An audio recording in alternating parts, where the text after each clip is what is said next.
All right, strap in, everyone.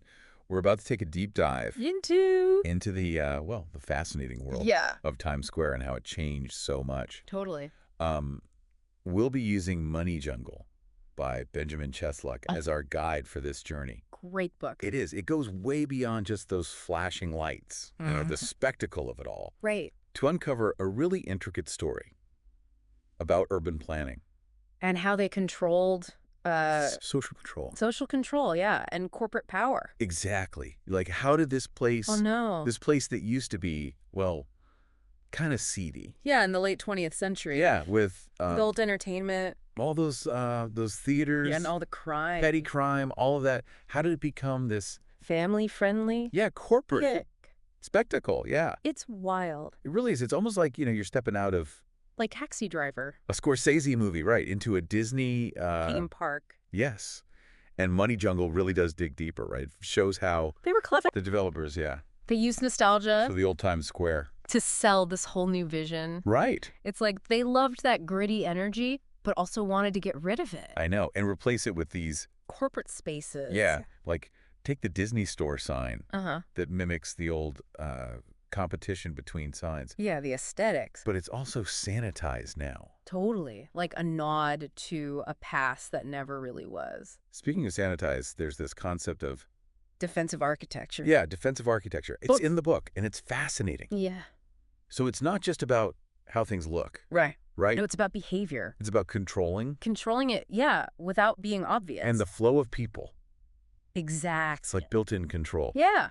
Like the Port Authority bus terminal. Not a lot of places to sit. And those lights, so harsh. All meant to make sure people don't, Loiter. loiter. So they're not banning anyone outright, Oh. but the design itself It nudges people to behave a certain way. toward a certain... It makes you think. About who's welcome, right? Exactly. Like, is this really a welcoming space for everyone?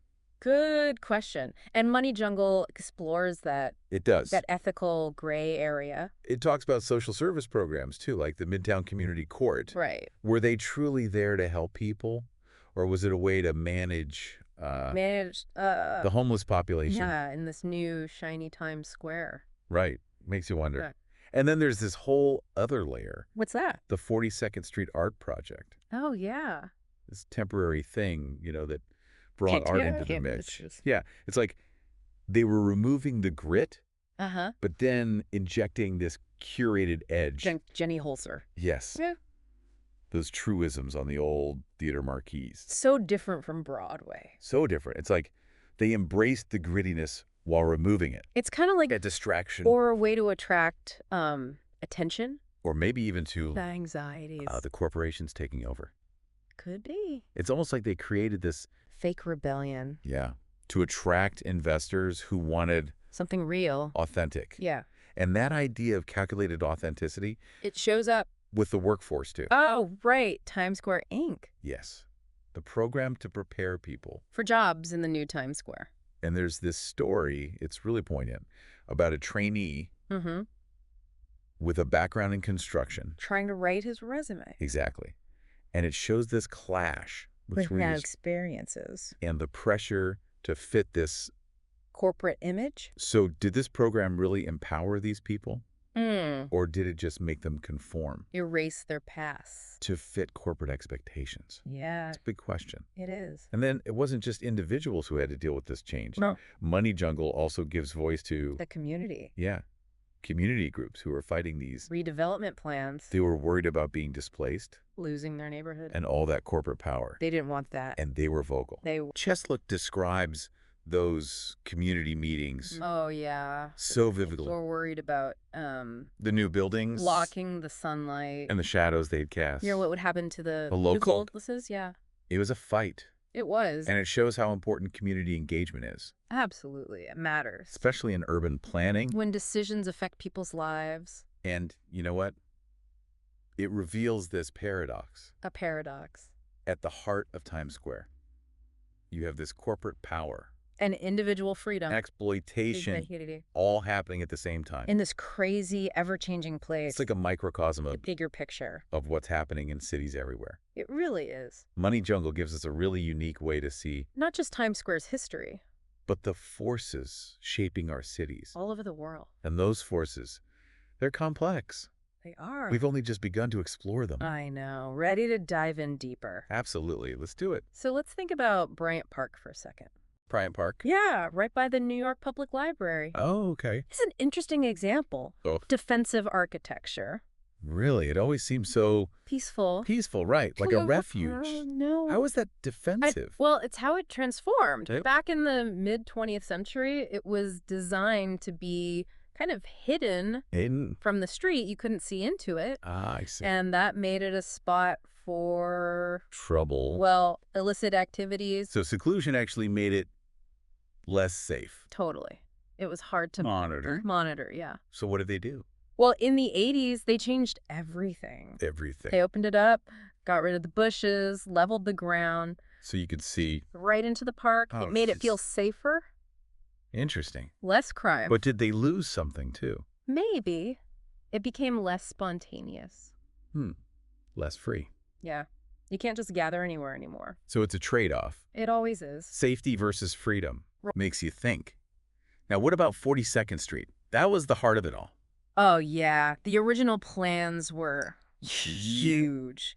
Tear everything down, build these giant office towers. Wow. A clean slate. It was a bold vision. There were problems, legal issues, money problems. All right. They had to change course. So what did the 42nd Street Development Corporation do? They came up with the interim plan. Oh, wait. The interim plan. It was like, a temporary fix. Exactly. Instead of waiting for those big buildings, They did something else. they leased the empty spaces. To? All sorts of businesses, multiplex cinemas, a fancy hotel. A hotel on 42nd Street. It was a statement. And they brought back the Broadway theaters. So it was all about changing the image. Rejecting a new identity. And then Disney came along. Oh, yeah, 1995. That was a big deal. Huge. Cemented the change. Disney coming to 42nd Street. Symbolic. So powerful. But then there's this other thing. What's that? The 42nd Street Art Project. Oh, right. Like bringing art into... the mix. I know, it seems strange, right? Considering all the corporate stuff. It was. They used those old theater marquees. The ones that used to advertise. Adult films. Right, they turned them into... spaces. Wow. It's like erasing the past, but keeping a trace. In a way, what kind of art was it? Bold stuff.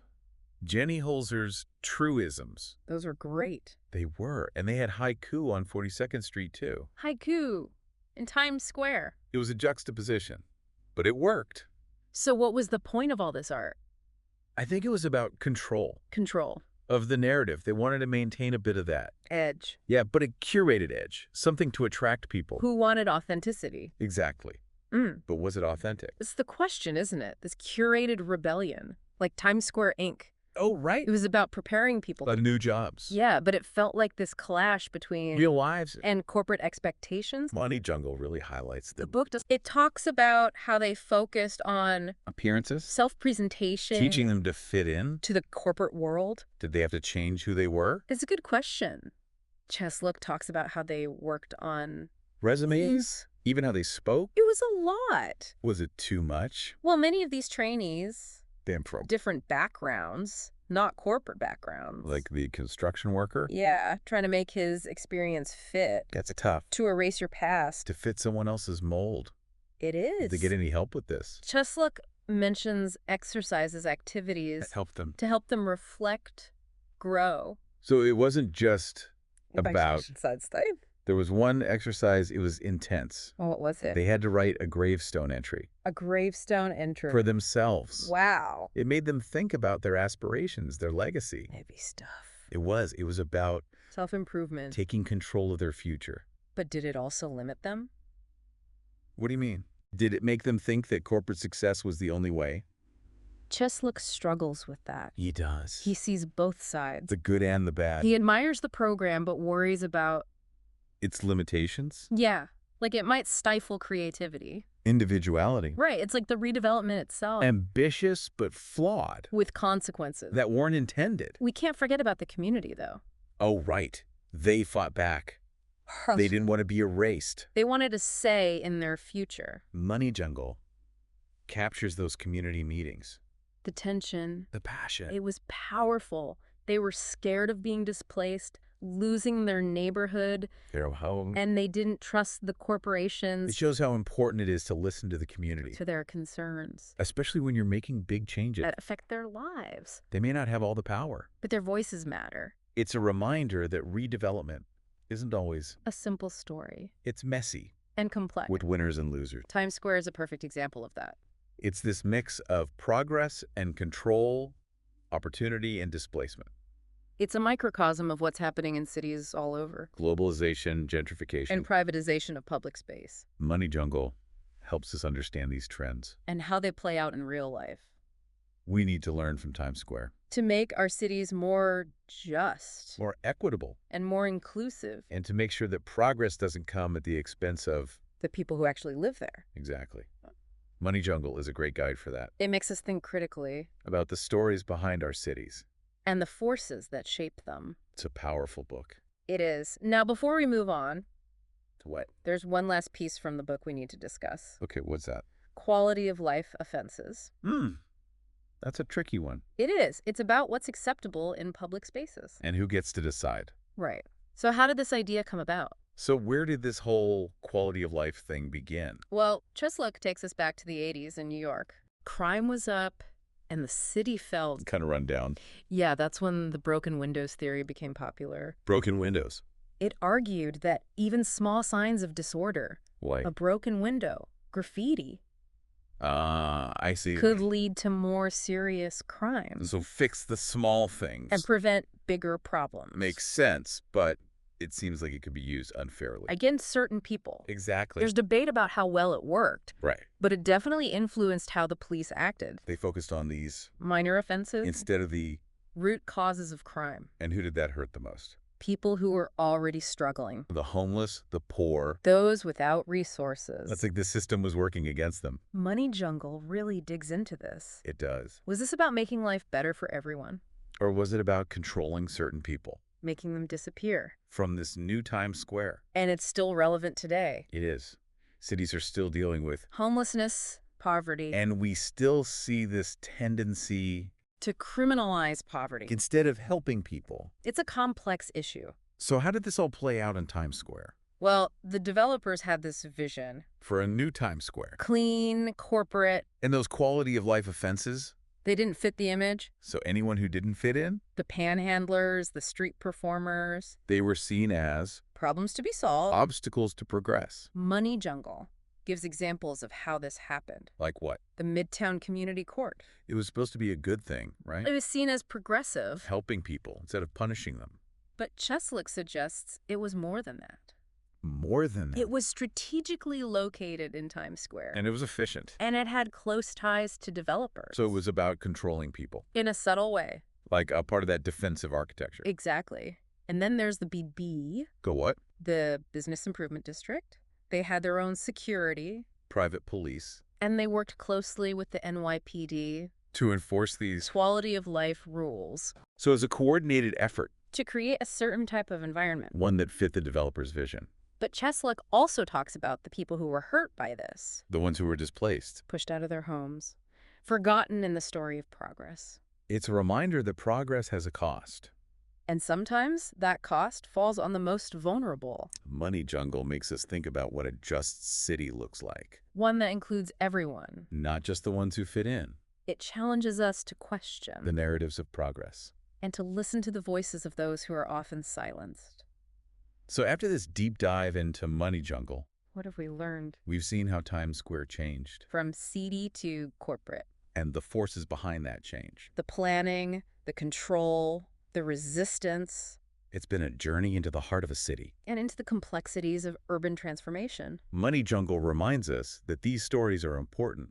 They matter. They're more than just history. They're about people's lives. And the choices we make about our cities. And how those choices affect everyone. Thanks for joining us on this deep dive into the Money Jungle. We hope it's made you think about the hidden stories. And the forces at play. In the places we live. Until next time, keep exploring, keep questioning. And keep diving deep.